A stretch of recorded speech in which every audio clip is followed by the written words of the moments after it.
만약에 제게 딸이 없었다면 저는 이런 생각을 합니다. 내가 설교를 어떻게 과연 했을까?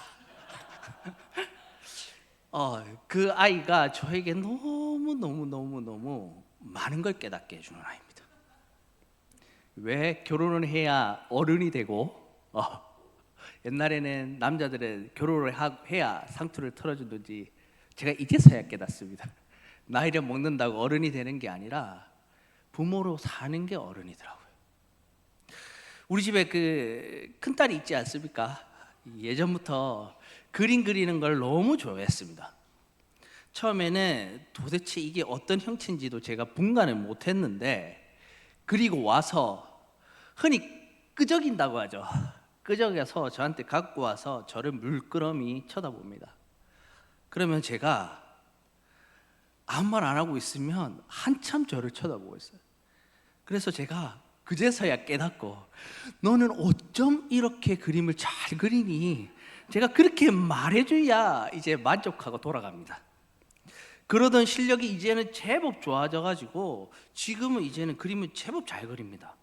가끔 저한테 가져와서 아빠는 이렇게 못 그리지? 아빠는 이런 거 못 그려 하고 말할 때 살짝 기분이 나쁘긴 한데, 이제는 객관적으로 보아도 그 나이에 비해서 좀 그리는 편이다 라고 할 수 있습니다.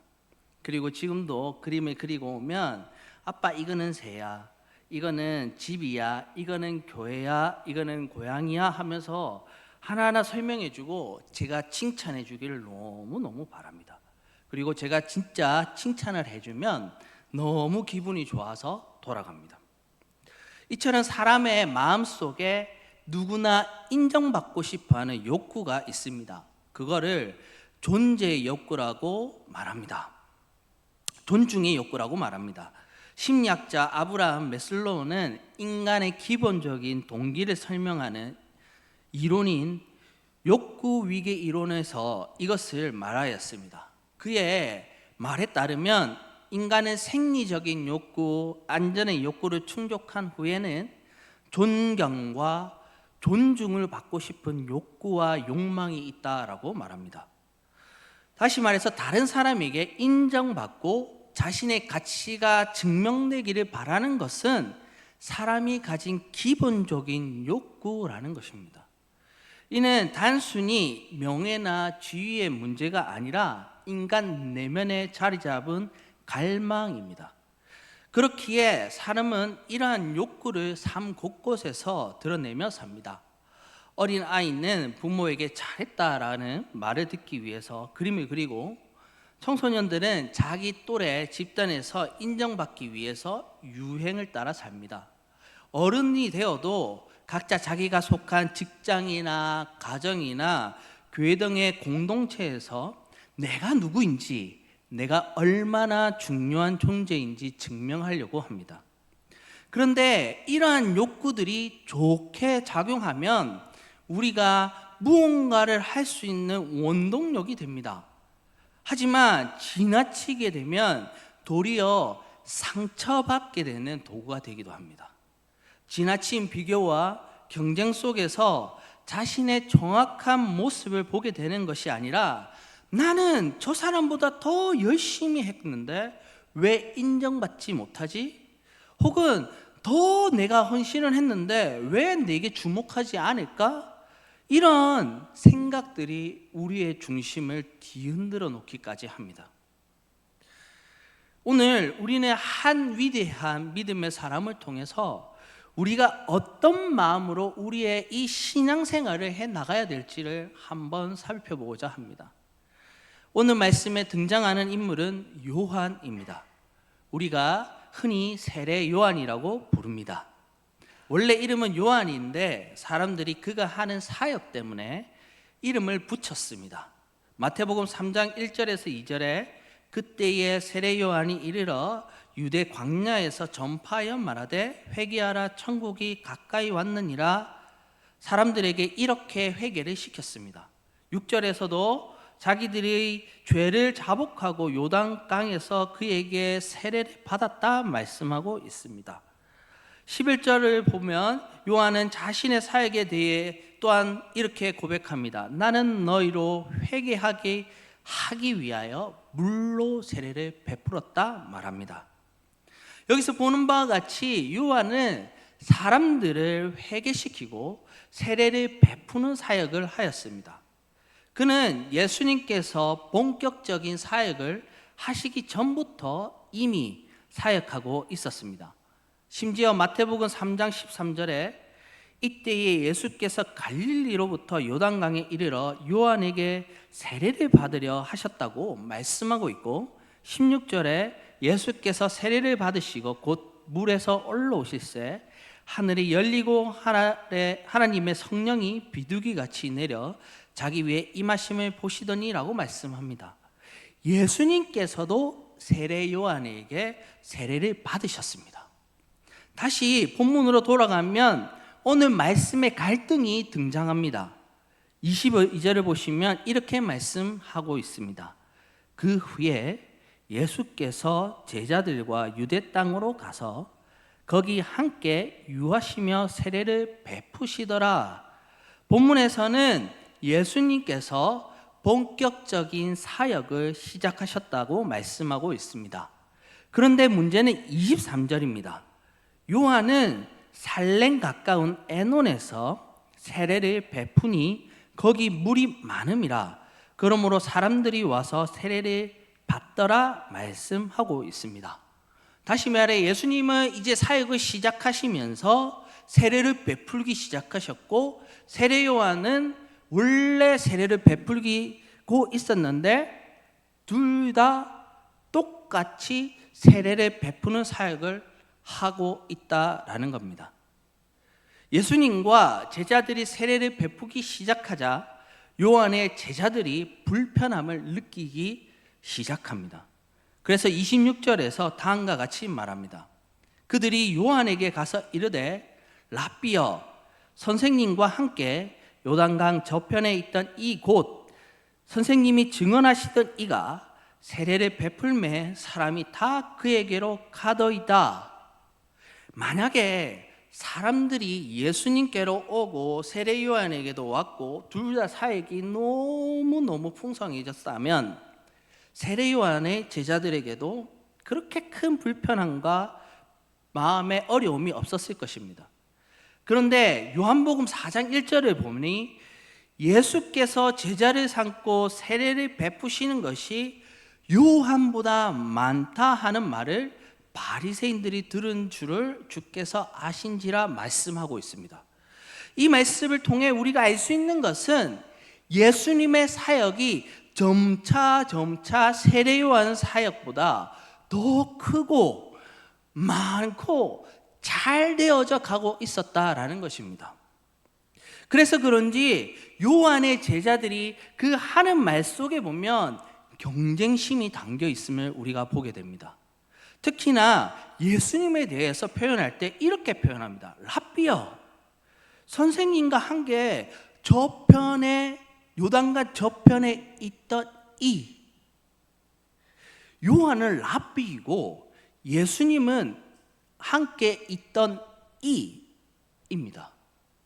심지어 자기 스승인 요한이 예수님에 대해서 요한복음 1장 27절에 나는 그의 신발끈을 풀기도 감당하지 못하겠노라 그렇게 말하였고, 29절에서는 세상 죄를 지고 가는 하나님의 어린 양이로다 그렇게 표현했으며, 34절에서는 내가 보고 그가 하나님의 아들이심을 증언하였노라 그렇게 증거했었습니다.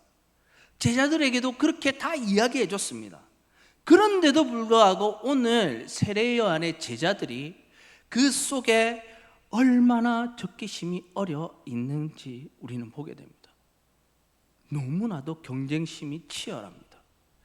자신의 스승이 요한보다 예수님이 더 주목받는 것이 못마땅한 듯이 굴고 있습니다.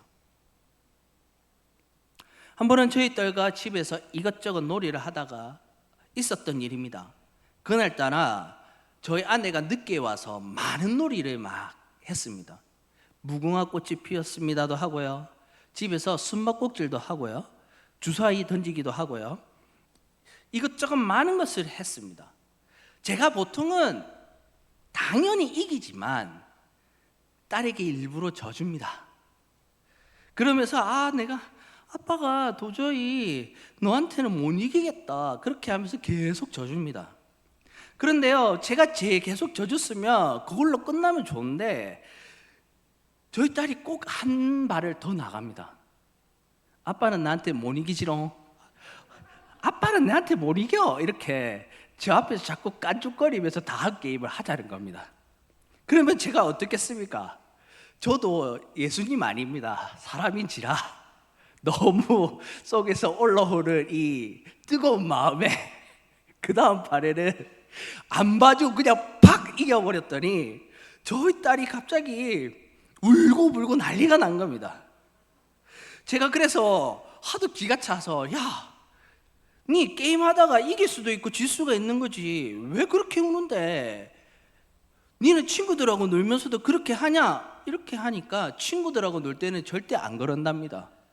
그러면 니는 왜 이렇게 지금 우는데? 이렇게 얘기하니까 하는 말이, 아빠한테는 무조건 이겨야 되겠답니다. 아빠한테 한 번이라도 지는 게 싫어, 이렇게 얘기하고 계속 우는 거를 겨우 달랬습니다. 그런데 그것을 모습을 보면서 이게 우리의 모습이다라는 생각이 들었습니다. 옛말에 사촌이 땅을 사면 배가 아프다라는 속담이 있지 않습니까? 사촌처럼 가까운 사람조차 잘 되는 것을 보면 기뻐하기보다 배가 아프고 질투심을 가득 생기는 것이, 그게 우리의 모습이라는 겁니다. 이 속담처럼 세례 요한의 제자나 우리의 모습이 정말 똑같습니다. 그런데 우리가 알다시피 예수님은 세례 요한에 대해 마태복음 11장 9절에서 10절에 다음과 같이 말씀하셨습니다. 기록된 바 보라, 내가 내 사자를 내 앞에 보내노니 그가 내 길을 내 앞에 준비하리라 하신 것이 이 사람에 대한 말씀이라. 내가 진실로 너희에게 말하노니 여자가 낳은 자 중에 세례 요한보다 큰 이가 일어남이 없도다.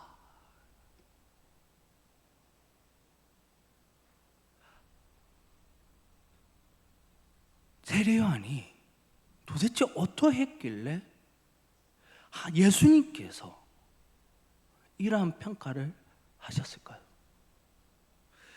예수님은 세례 요한의 어떤 모습을 보셨길래 여자가 낳은 중에 세례 요한보다 큰 이가 일어남이 없다라고 칭찬하셨을까요? 우선 제자들의 말에 대한 세례 요한의 대답을 한번 보시기 바랍니다. 27절을 보시면 요한이 대답하여 이르되 만일 하늘에서 주신 바 아니면 사람이 아무것도 받을 수 없느니라, 그렇게 말을 하고 있습니다. 이게 얼마나 세례 요한의 신앙이 담겨져 있는 표현인지 모르겠습니다. 세례 요한의 그 중심은 자기 자신이 아니라 누구에게 있냐면 바로 하나님께 있었습니다. 자기가 잘해서 사람이 많이 모이고 누가 어떠해서 사람이 많이 모이는 것이 아니라 하나님께서 붙여주신 거다라고 고백하고 있는 표현이라는 것입니다. 여기서 우리가 주목해야 할 문구는 아무것도입니다. 세례 요한은 하늘에서 주신 것만 사람이 받을 수 있음을 강조하면서 아무것도 받을 수 없다 표현하고 있습니다. 그는 마치 만일 예수님께 더 많은 제자와 더 많은 회심자들이 간다 하더라도 그것이 예수님이 내 사람을 데리고 가고 도둑질 해간 것이 아니라 하나님이 그 주님께 그 사람들을 주셨다라는 표현을 하고 있는 것입니다. 다시 말해서 하나님의 절대적인 주권을 인정하는 사람이 누구였냐면 세례 요한이었다라는 말씀입니다. 이와 비슷한 말이 성경 곳곳에 등장합니다. 로마서 9장 21절에 토기장이가 진흙 한 덩이로 하나는 귀히 쓸 그릇을 하나는 천이 쓸 그릇을 만들 권한이 없느냐 그렇게 말씀합니다. 그리고 리브가에게서 난 아들 야곱과 에서 중에 하나님께서 야곱을 택하신 것도 동일한 맥락의 말씀입니다. 이 모든 말씀은 결국 온 세상의 모든 것을 결정할 수 있는 절대 주권이 하나님께 있다라는 말씀입니다. 왜 세례 요한이 주님께 칭찬을 받았을까요? 그것은요, 바로 세례 요한은 하나님의 절대 주권을 알았을 뿐만 아니라 자신에게 하나님께서 부여하신 그 사명을 안 자라는 것입니다.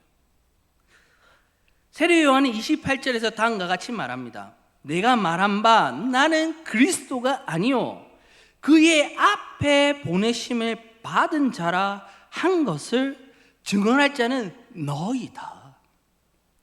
요한은 자신이 분명 그리스도가 아니라라고 증언합니다.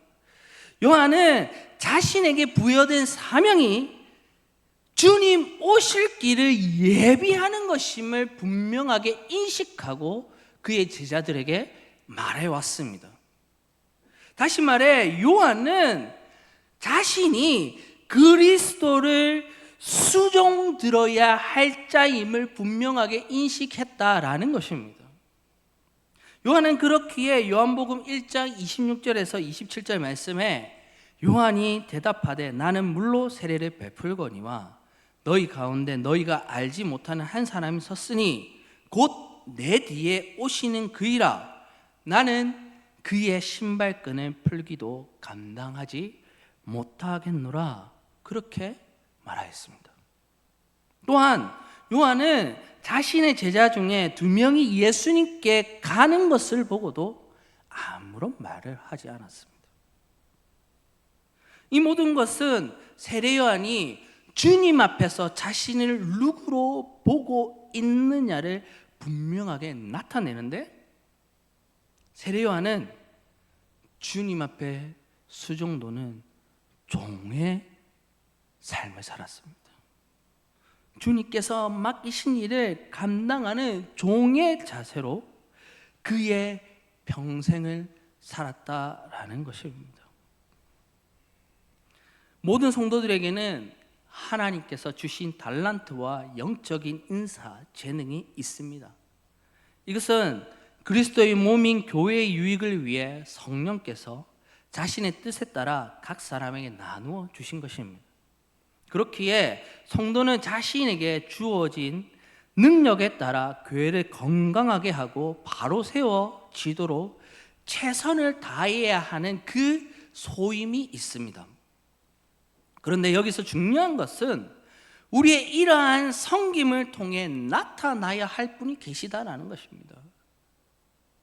그것은 우리가 아니라 주님이다라는 것입니다. 요한복음 3장 29절에서 30절 말씀에 요한은 다음과 같이 고백합니다.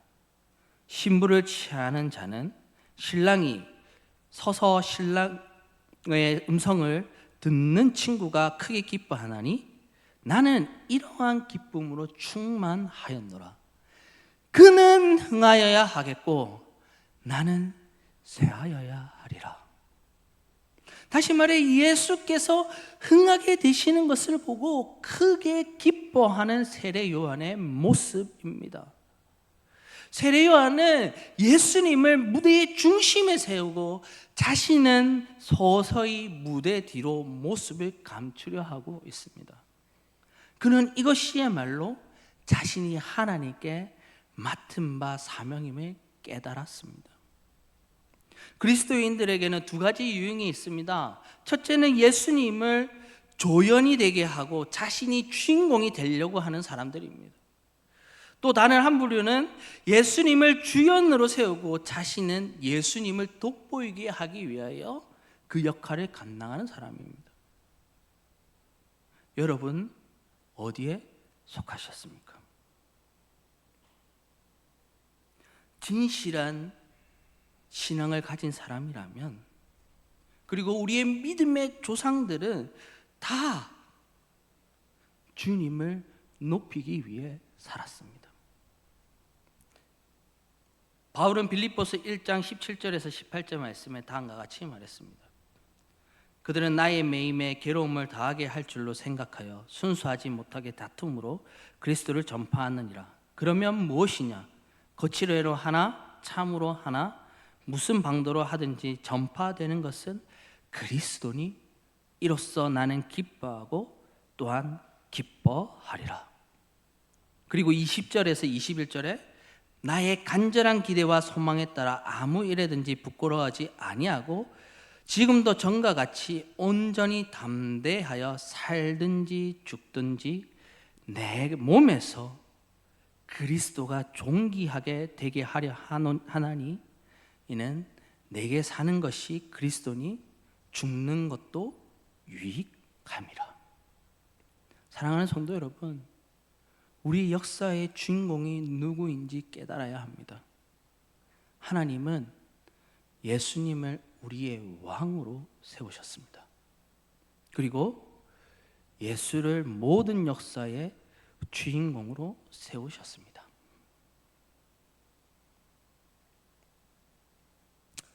최근에 제가 여름 사역과 그리고 갖가지 많은 설교 준비로 고통을 받고 있었습니다. 네, 진짜 힘들었거든요. 우리 청년들도 너무 고생 많이 했는데 저도 굉장히 평소보다 많은 분량의 설교를 준비한다고 스트레스를 굉장히 많이 받았습니다. 그래서 한 번은 식탁에서 내가 이렇게 너무 설교를 많이 한 게 너무너무 괴롭네 하면서 막 얘기하는데 저희 딸이 갑자기 대뜸 저한테 이렇게 얘기하는 겁니다. 아빠는 그렇게 얘기하면 안 되지. 아빠는 목사잖아. 이렇게 얘기하는 거예요. 그 얘기를 듣고 제가 충격을 받았습니다. 왜 충격을 받았냐 하면 다시 생각하게 된 겁니다. 내가 왜 설교를 준비하고 있는가? 내가 이 설교 준비를 해서 내가 돋보이기 위해서 준비하나? 하나님께서 나를 목사로 부르실 때 무엇 때문에 나를 부르셨지? 다시 생각하게 되는 것입니다. 너무 충격을 받고. 여러분, 주님이 여러분들을 왜 부르셨습니까? 왜 교회로 불러 모으셨습니까? 우리는요, 주님께 수종되는 자입니다. 주님을 섬기는 자입니다.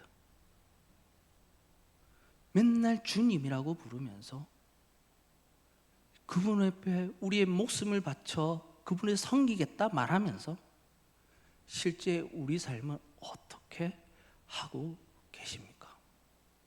그래서 제가 우리 딸의 그 얘기를 듣고 회개했습니다. 그리고 제 주변에 누가 아이고 이번에 너무 설교 많아서 많이 힘드시지 하면 저는 당당하게 괜찮습니다. 괜찮습니다. 왜요? 주님의 영광을 위해서. 제가 영광을 취할 것이 아니라 주님의 영광을 위해서. 그러므로 사랑하는 성도 여러분, 우리의 위치와 우리가 그리스도의 종된 것을 깨닫기를 소망합니다. 우리가 그리스도의 이름과 그 영광을 높여드리는 데 쓰임받기를 기뻐하기를 원합니다. 세례 요한처럼 사람에게 칭찬받는 것이 아니라 오직 주님께 칭찬받기를 기뻐하길 소망합니다. 세례 요한의 고백처럼 예수님께서 높임받음으로 함께 기뻐하는 성도님 되시길 축복합니다. 그래서 나중에 장차 주님 앞에 잘했다 충성된 종아 칭찬 받는 성도님 되시길, 그런 종이 되시길 주님의 이름으로 축원합니다. 기도하겠습니다. 하나님, 참으로 그렇습니다. 우리는